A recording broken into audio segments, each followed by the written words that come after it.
नमस्ते। आजको यो भिडियोमा हामी एकदमै इन्ट्रेस्टिङ टपिक्स कभर गर्न गइरहेका छौँ, क्रस साइट स्क्रिप्टिङ अट्याक। यसभित्र हामी stored cross site scripting attack, session hijacking र सँगसँगै डिपसिकमा भेटिएको रिफ्लेक्टेड क्रस साइट स्क्रिप्टिङ भल्नरेबिलिटिजको बारेमा डिस्कस गर्नेछौँ। कृपया भिडियोलाई अन्तिम समयसम्म हेरिदिनुहोला। क्रस साइट स्क्रिप्टिङ भनेको के हो? क्रस साइट स्क्रिप्टिङ भनेको एक अट्याक जसमा म्यालिसियस स्क्रिप्ट वेबसाइटमा इन्जेक्ट गरिन्छ।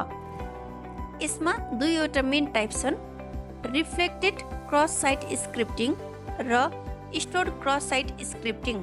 रिफ्लेक्टेड क्रस साइट स्क्रिप्टिङ युआरएलबाट एक्जिक्युट हुन्छ भने स्टोर्ड क्रस साइट स्क्रिप्टिङ चाहिँ वेबसाइटको डाटाबेसमा नै सेभ हुन्छ, जसले गर्दा अरू युजरलाई पनि इफेक्ट गर्न सक्छ।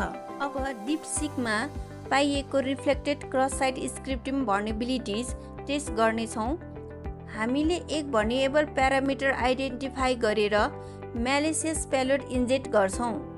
Cross site scripting bug SBComputter टिमले जनवरी 13, 2025 मा खोजेको हो।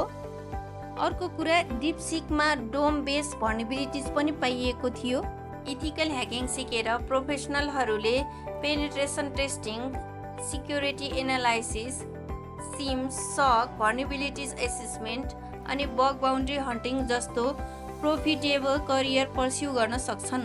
CS सर्टिफाइड प्रोफेसनल भएपछि banking sector, IT firm, government organisation अनि मल्टिनेसनल कम्पनीमा सर्टिफाइड इथिकल ह्याकरहरूको डिमान्ड एकदमै बढिराखेको छ।